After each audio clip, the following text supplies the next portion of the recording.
राज्य दृष्टिमा देशभित्र दूरी हुँदैन।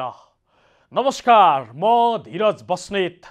समाचारको गर्भमा विवरण मात्र होइन, कारण र निवारणको बाटो पनि हुन्छ।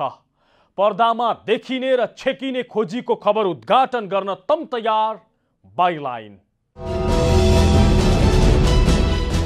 दर्शकबिन, अन्ततः जनताले जितेका छन्, किनकि सरकार गलेको छ, आफ्नो गलत निर्णयबाट पछि हटेको छ।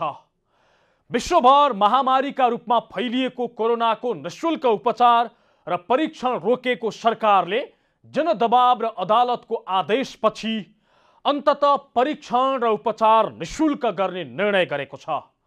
यो निर्णयसँगै जनताले फेरि पनि कोरोनाको निःशुल्क परीक्षण र उपचार पाउने भएका छन्। तर संक्रमण तीव्र गतिमा फैलिराखेका बेला सरकारले जसरी एकाएक निःशुल्क परीक्षण र उपचार बन्द गर्यो, त्यसले संक्रमणलाई थप भयावह बनाउन र मृत्युदर बढाउन टेवा पुर्याएको छ। किनकि गोजीमा 200 रुपैयाँ नहुनेहरूले 2000 ऋण काटेर कोरोनाको परीक्षण गर्ने आँट गरेनन्।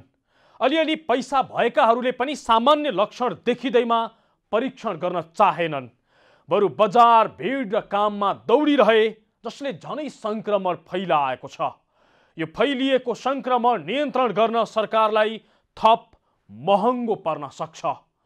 आजको कार्यक्रममा सरकार कोरोनाको निःशुल्क परीक्षण र उपचार गर्ने निर्णयमा फर्किन कसरी बाध्य भयो र निःशुल्क नहुँदा त्यसको प्रभाव कस्तो पर्यो तो देखाउने छौं। कार्यक्रमको सुरुमा चाहिँ सरकारले कसरी कोरोनाको निःशुल्क परीक्षण र उपचार बन्द गरेको थियो र के कारणले निःशुल्क गर्ने निर्णयमा फर्कन बाध्य भयो तो देखाउँदै छौं।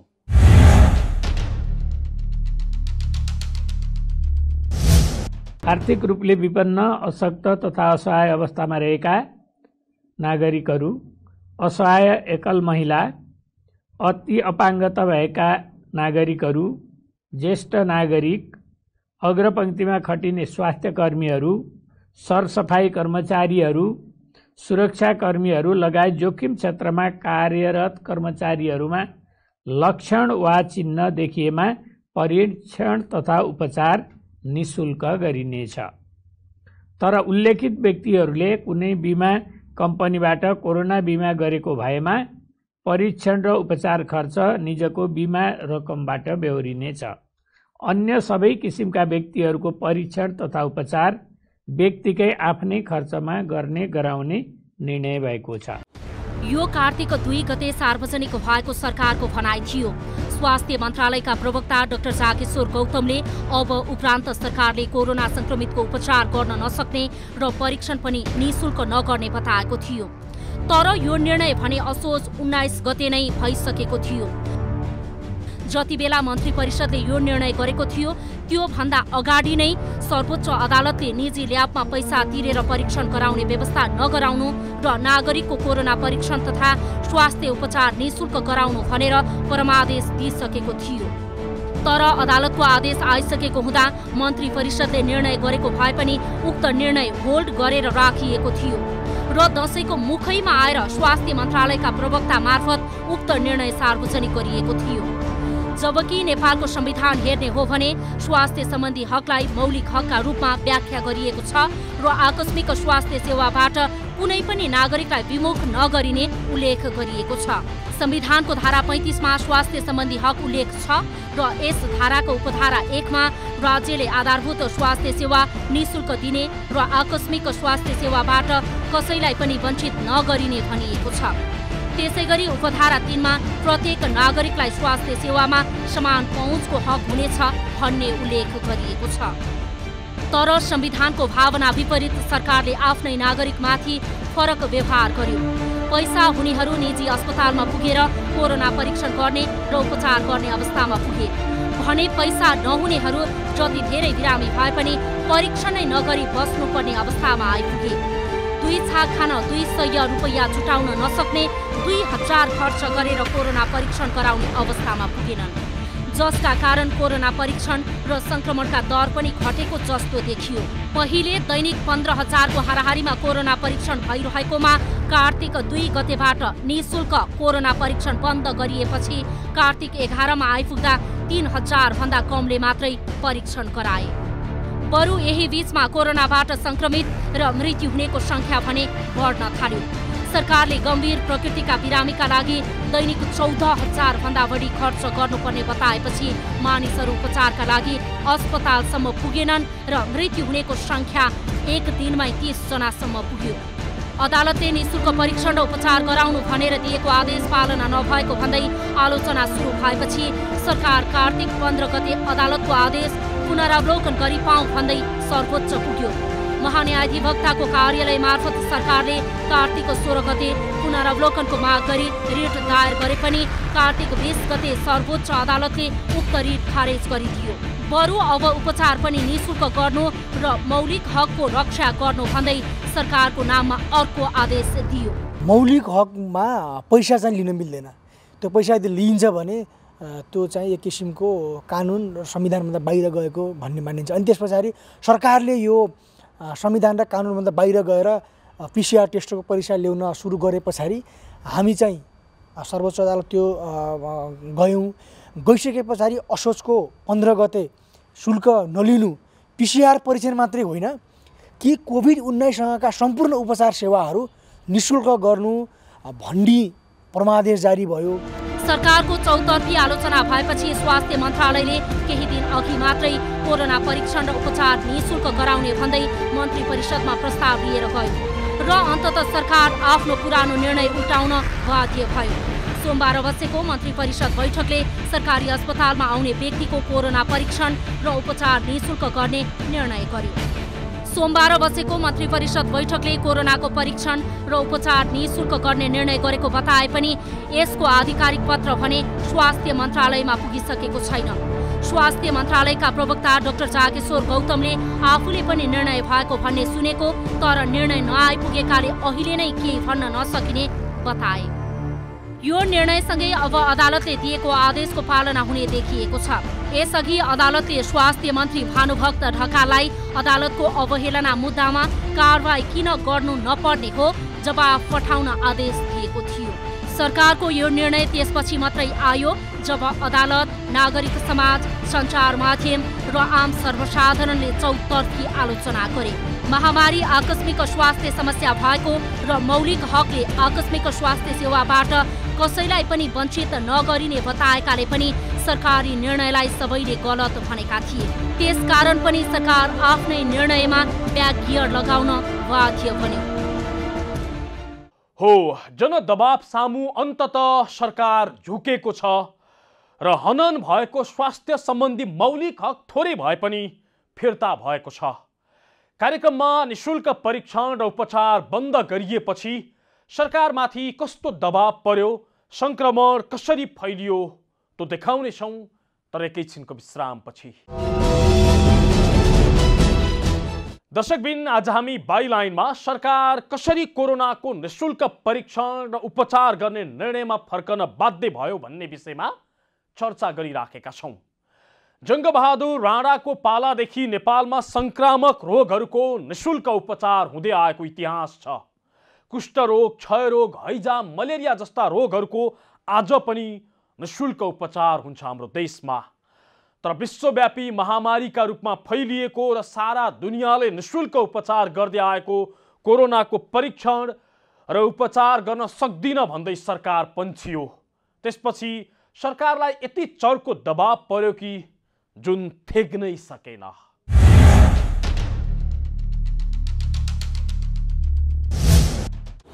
चौतर्फी आलोचना, दबाव र सर्वोच्च अदालतको आदेशपछि कोरोना भाइरस संक्रमणको पिसिआर परीक्षण अन्ततः निःशुल्क भएको छ। नेपालमा कोरोना भाइरस संक्रमण सुरु भएदेखि नै सरकारी अस्पतालमा निःशुल्क रूपमा हुँदै आएको पिसिआर परीक्षण 23 दिन अघि सरकारले सशुल्क गरेको थियो। कोरोना भाइरसका बिरामीहरू अलिक बढ्दै गएको अवस्था भयो। सरकारलाई पनि आर्थिक रूपमा चाप परे होला सायद, त्यसकारण पनि सरकारले चाहिँ अब यसलाई गर्न सकिँदैन, सक्नेले आफै गर्नु र नसक्नेहरू दिन दुखीहरूका लागि होइन अब केही वर्ग छुट्याएर सरकारले चाहिँ गर्ने कुराहरू ल्यायो। र त्यसको विरुद्ध मेरा मित्र हुनुहुन्छ लोकेन्द्र बहादुर ओली अधिवक्ता र म मिलेर हामीले सर्वोच्चमा चाहिँ हामीले रिट दायर गरेका थियौँ। यो किन दायर गऱ्यौँ, अलिकति सुरुबडी तपाईँलाई जान्छु, किन दायर गऱ्यौँ भन्ने सरुवा रोग सम्बन्धी कुनै पनि आधारभूत उपचारहरू सरकारले निःशुल्क गर्नुपर्छ भनेर हाम्रो संविधान र कानुनहरूले उल्लेख गरेका छ। सोही अनुसार हामीले संविधान र कानुनले जे दिएको छ, जे व्यवस्था छ, जे सुविधा छ त्यो त जनताले पाउनुपर्छ, भेदभाव रहित तरिकाले पाउनुपर्छ भन्ने हामीलाई लाग्यो र हामीले रिट दायर गऱ्यौँ।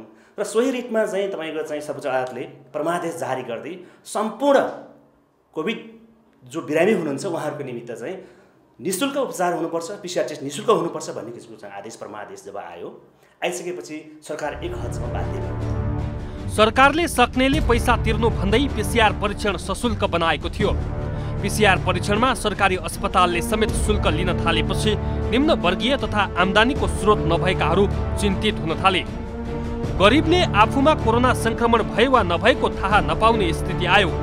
पिसिआर गर्दा सरकारी अस्पतालले समेत शुल्क लिने निर्णयको सबैतिर विरोध हुन थाल्यो। पिसिआर निःशुल्क गर्न माग गर्दै अधिवक्ता द्वय केशरजङ केसी र लोकेन्द्र ओलीले भदौ 28 गते सर्वोच्च अदालतमा रिट दायर गरे।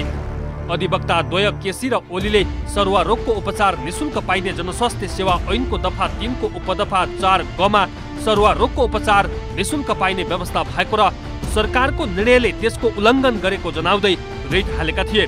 सर्वोच्चले रिटमाथि सुनवाई गर्दै असोज 15 गते पिसिआर निःशुल्क गर्न परमादेश जारी गरेको थियो।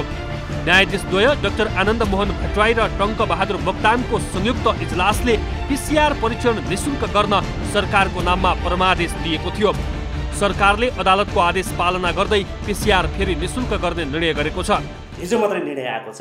अब हामी फेरि के गर्यौँ, अब हामी फेरि कोभिड-19 का बिरामीहरू जो जति हुनुहुन्छ उहाँको लागि फेरिमा गर्छौँ भनेर सरकारले यो निर्णय गरेको छ। यो एक प्रकारले सम्भवतः यो राम्रो निर्णय आएको छ, ढिलै भएर राम्रो निर्णय आएको छ। जस्तो तपाईँको असोज 15 गते चाहिँ सरकारले फैसला गरी आदेश दिएको थियो कि कोभिडका सम्पूर्ण बिरामीहरूलाई निःशुल्क गर्नु भन्ने आदेश दिएको थियो असोज 15 गते। आज आएर झन्डै 40-42 दिन पछाडि चाहिँ सरकारले के गरिदियो भने हिजो आएर बल्ल फेरि अब चाहिँ किन सरकारसँग विकल्प पनि भएन, अदालतको अवहेलना विरुद्ध सरकारलाई कारबाही हुने भइसकेपछि बाध्य भएर सरकारले जनताको मायाले गरे हो नि हामीलाई लाग्दछ। जनताको मायाले गरेको भए त सरकारले यो अवस्था यो निर्णय ल्याउने नै थिएन, तर बाध्य भयो अदालतको चाहिँ आदेश मान्न बाध्य भयो। नमाने खण्डमा अदालतले कारबाही गर्ने भयो, जसका चाहिँ खातिर चाहिँ सरकारले एक कदम झुकेर हिजोको निर्णयले, हिजोको मन्त्री परिषदको निर्णयले के गर्यो भनेदेखि तपाईँको चाहिँ फेरि अब कोभिडका बिरामीहरूलाई निःशुल्क उपचार गरिन्छ भनेर जुन निर्णय आएको छ यो राम्रो कुरा हो। यो सरकार थोरै भए पनि सचेको छ, समयमा सचेको छ, समय पनि नभन अझ ढिला भइसक्यो र पनि सचेको छ, यसमा हामी खुसी छौँ। पिसिआर परीक्षण मुलुकमा कोरोना संक्रमण देखिनु अगावै राष्ट्रिय जनस्वास्थ्य प्रयोगशालामा गएको माघ 6 गतेबाट सुरु गरिएको थियो। केको अस्पतालबाट सुरु भएको पिसिआर र आरडिटी परीक्षण सेवा अहिले मुलुकका विभिन्न सरकारी अस्पतालमा सञ्चालन भइरहेको छ। केही महिना यता निजी अस्पतालले पनि शुल्क लिएर पिसिआर परीक्षण गरिरहेका छन्। स्वास्थ्य तथा जनसङ्ख्या मन्त्रालयका अनुसार मुलुकमा अहिलेसम्म 10,01,000 भन्दा बढीको पिसिआर परीक्षण गरिएको छ। पिसिआर सुरु हुँदा सरकारले एक पटकमै पहिला प्रति व्यक्ति 15,000 रुपियाँ भन्दा बढी खर्च हुने बताएको थियो। तर पछिल्लो समय भने पिसिआर परीक्षण लागत निकै घट्दै आएको छ। अहिले निजी अस्पतालले सरकारबाट अनुदान नलिई करिब 2,000 रुपियाँमा पिसिआर परीक्षण गरिरहेका छन्। प्रधानमन्त्री एवं हाम्रो पार्टीका अध्यक्ष कमरेड केपी शर्मा ओलीले स्थायी कमिटीको निर्णय पालना गर्ने प्रक्रियामा तत्परता देखाउनु भएन, त्यो कुरा सत्य हो। त्यस पछाडि चाहिँ हामीले बैठकको माग गरेका छौँ। मैले नै दुईटा पत्र दुईटा अध्यक्ष कमरेडलाई लेखिसकेँ।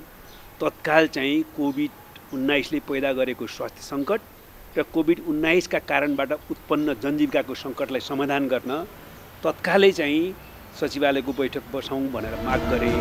आपतकालीन अवस्थामा पनि सरकार आफ्नो जिम्मेवारीबाट पछाडि हटेपछि यसको चौतर्फी विरोध भएको थियो। नागरिक समाज, अदालत, सञ्चार माध्यम र आम नागरिक सरकारमाथि खनिएपछि यसले भोटको राजनीति र सत्तामा रहेका पार्टीमाथि नै खतराको घन्टी बजेको थियो। नेकपाबाटै प्रधानमन्त्री रहेका केपी शर्मा ओलीलाई पत्र लेखेर नै नारायण काजी श्रेष्ठले कोरोनाको परीक्षण र उपचार निःशुल्क गराउन माग समेत गरेका थिए।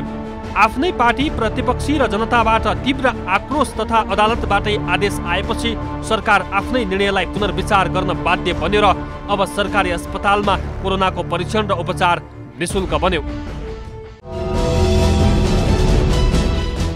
दर्शकबिन, आज हामी बाइलाइनमा चर्को दबावपछि सरकार कोरोनाको निःशुल्क परीक्षण र उपचार गर्ने निर्णयमा फर्किएको र निःशुल्क परीक्षण रोकिँदा संक्रमण झनै फैलिएको विषय देखाइराखेका छौं।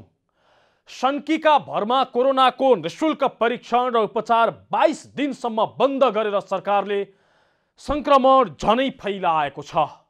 यो हामीले होइन, तथ्याङ्क र विज्ञहरूले भनिराखेका छन्। किनकि दैनिक 14-15 हजारले कोरोनाको परीक्षण गर्ने गरेकोमा यो अवधिमा एक दिनमा 2700ले मात्रै पनि कोरोना परीक्षण गराएका छन् र मृत्यु चाहिँ एकै दिनमा 30 जनासम्मको भएको छ।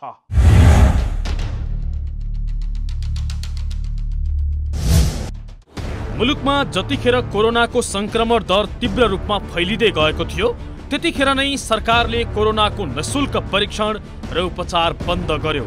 कार्तिक 2 गतेबाट 24 गतेसम्म 22 दिन सरकारले निशुल्क परीक्षण र उपचार ठप्प बनायो। सरकारी यो निर्णयपछि परीक्षण दर यसरी घट्यो कि दैनिक 14-15 हजारका दरले हुने गरेको परीक्षण 2700 सम्ममा झर्यो। कार्तिक 11 गते जम्मा 2725 जनाले कोरोना परीक्षण गरे। कार्तिक 10 गते 5006 जनाले परीक्षण गराएका थिए। यो अवधिमा परीक्षण दर जसरी घट्यो, मृत्यु दर त्यसै गरी बढेको छ। निशुल्क परीक्षण र उपचार बन्द गरिएको यही अवधिमा एकै दिनमा 30 जनासम्मको मृत्यु भएको छ। कार्तिक 19 गते एकै दिनमा 30 जनाले ज्यान गुमाएका थिए। सरकारले निशुल्क उपचार बन्द गरेको 23 दिनको अवधिमा 409 जनाले कोरोनाकै कारण ज्यान गुमाएका छन्, ताकि कार्तिक 2 गते अघिको 23 दिनको अवधिमा जम्मा 278 जनाको मृत्यु भएको थियो। जनस्वास्थ्यविदहरूका अनुसार सरकारले निशुल्क उपचार बन्द गरेपछि अति नै गाह्रो नभई अस्पताल नजानेहरूको जमात बढ्यो। धेरै गाह्रो भएर अस्पताल पुगेकाहरू बाँच्ने सम्भावना कमजोर हुन्छ।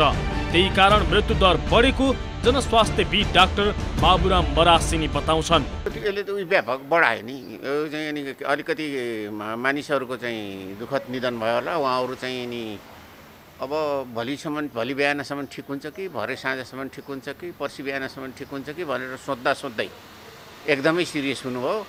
अनि लास्टमा चाहिँ गाडी खोजेर अस्पतालसम्म जाँदाखेरि हालत चाहिँ धेरै खराब भएको थियो। कतिजनाको इमर्जेन्सीमा पुग्न बित्तिकै केही समयपछि त्यसको खबर पनि आइरहेको छ, पुष्टि पनि छ। त्यो अनि चाहिँ दुःखद निधन भयो एउटा।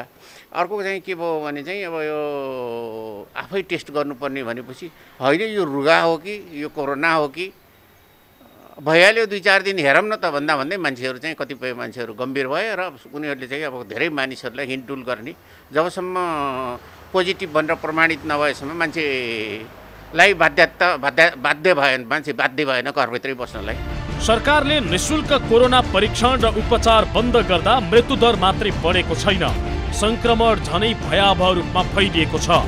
गोजीमा 200 रुपियाँ नहुने नागरिकले 2000 तिरेर परीक्षण गराउन सकेनन्। निम्न मध्यम वर्गीय परिवारले पनि रुगाखोकी सहितका सामान्य लक्षण देखिँदैमा परीक्षण गराएनन्। बरु बजार भिड र काममा हिँडिरहे, जसबाट संक्रमण झनै बढेको जनस्वास्थ्यविद डाक्टर रविन्द्र पाण्डे बताउँछन्। उनका अनुसार यो अवधिमा परीक्षण दर अत्यन्त कम भयो भने संक्रमण झनै फैलियो। पहिलो सरकारी अस्पतालमा दिनको चाहिँ 25-26 जनाको चाहिँ परीक्षण गर्नको लागि लाइन लागेको हुन्थ्यो भने पछि चाहिँ टेकु हस्पिटलको चाहिँ जनस्वास्थ्य प्रयोगशालाको डाटा हेर्ने भने दिनमा 5-6 जनाको मात्रै टेस्ट हुन थाल्यो। भनेपछि आम जनताहरू हामीले पैसा तिर्नु पर्छ भन्ने हिसाबले चाहिँ परीक्षण चाहिँ गर्न चाहिँ जान चाहिँ छाडे। यसरी परीक्षण चाहिँ गर्न नसक्ने समुदाय छ, उहाँहरूले परीक्षण नगरेको हुनाले उहाँहरू चाहिँ घरमै बस्नुभयो। त्यस्तै चाहिँ आफूलाई कोरोना संक्रमण छ कि छैन भन्ने थाहा नभएपछि उहाँहरू चाहिँ बजारमा जाँदा बस चढ्दा हरेक ठाउँमा चाहिँ संक्रमण चाहिँ अरूलाई चाहिँ सारेको सम्भावना चाहिँ रह्यो। सरकारले कार्तिक 2 गतेसम्म सरकारी परीक्षण केन्द्रमा अर्ध निशुल्क परीक्षण गर्दै आएको थियो। कन्ट्राक्ट ट्रेसिङमा परेका र ज्वरो आएकाहरूको निशुल्क र त्यस बाहेकका व्यक्तिहरूसँग 2000 रुपियाँ लिएर परीक्षण गर्ने गरेको थियो। तर कार्तिक 2 गतेबाट सबै खाले निशुल्क परीक्षण र उपचार बन्द गरियो, जसका कारण निम्न वर्गीय र निम्न मध्यम वर्गीय परिवार सबैभन्दा बढी मारमा परे। उपचार त परको कुरा, कैयौंले परीक्षण समेत गराउन सकेनन्। जनताको मौलिक हकको समेत हनन गर्ने गरी सरकारले परीक्षण र उपचार बन्द गर्दा कोरोना थप फैलिएको जनस्वास्थ्यविदहरूको तर्क छ। डाक्टर बाबुराम मरासिनीका अनुसार यदि सरकारले व्यापक मात्रामा निशुल्क परीक्षण गरेको र उपचार निशुल्क गरेको थियो भने मङ्सिरबाट संक्रमण धेरै घटेर जाने थियो, तर सरकारकै कारण संक्रमण झनै फैलियो। अहिलेसम्म चाहिँ यो निकै घट्थ्यो होला। मलाई लाग्छ यो जुन चाहिँ सरकारी निर्णय थियो त्यो निर्णय नभए दुर्भाग्यपूर्ण निर्णय भन्छु म, त्यो नगरेको भए अहिलेसम्म मलाई लाग्छ यो काठमाडौँको संक्रमणको दर चाहिँ 500 भन्दा तल झर्थ्यो क्या। अहिले अब 1500 को आसपास छ, 1400-1500, यो 500 को आसपासमा झरिसक्थ्यो र यो मङ्सिरको दोस्रो हप्तातिर यो निकै कम हुन सक्ने सम्भावना देखाएको थिएँ मैले। तर अब त्यसपछि के भयो भने त्यो कारणले चाहिँ अब अहिले पनि 1500 को उसमा छ। अब अझै फैलिन सक्ने अथवा यो घट्छ कि बढ्छ भनेर चाहिँ भन्न सकिने अवस्था छैन। सरकारले ढिलै भए पनि निशुल्क परीक्षण र उपचार गर्ने निर्णय लिएकोमा जनस्वास्थ्यविदहरूले खुसी व्यक्त गरेका छन्। तर अब पनि परीक्षण व्यापक नबनाउने हो भने सरकारले गरेको गल्तीले झनै भयावह अवस्था निम्त्याउनेछ। पटक पटक अनेकन निर्णय गर्ने र जनतालाई दुःख दिने भन्दा कोरोना नियन्त्रणलाई पहिलो प्राथमिकतामा राख्न उनीहरूले सुझाव दिएका छन्। जनदबाव सामु झुकेर, अदालतको निर्णय सामु गलेर वा आफै चेतेर, कारण जेसुकै होस्, सरकार 22 दिनपछि कोरोनाको निशुल्क परीक्षण र उपचार गर्छु भन्न बाध्य भएको छ। तर यो बीचमा सरकारको गल्तीका कारण झनै फैलिएको संक्रमण रोक्न अझै ठोस रणनीति जरुरी छ र जरुरी जनतालाई जिस्काउने र दुःख दिने भन्दा कोरोना नियन्त्रणका लागि थप विशेष अभियान आवश्यक छ।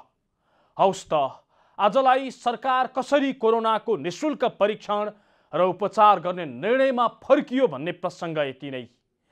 मुलुकको माटो जहाँ छोए पनि राष्ट्र एकैचोटि जागरुक हुन्छ। यो दूरीविहीन आचरण नै समाचारको मूलधार बाइलाइन अर्थात् जिम्मेवार पत्रकारिता। नमस्कार।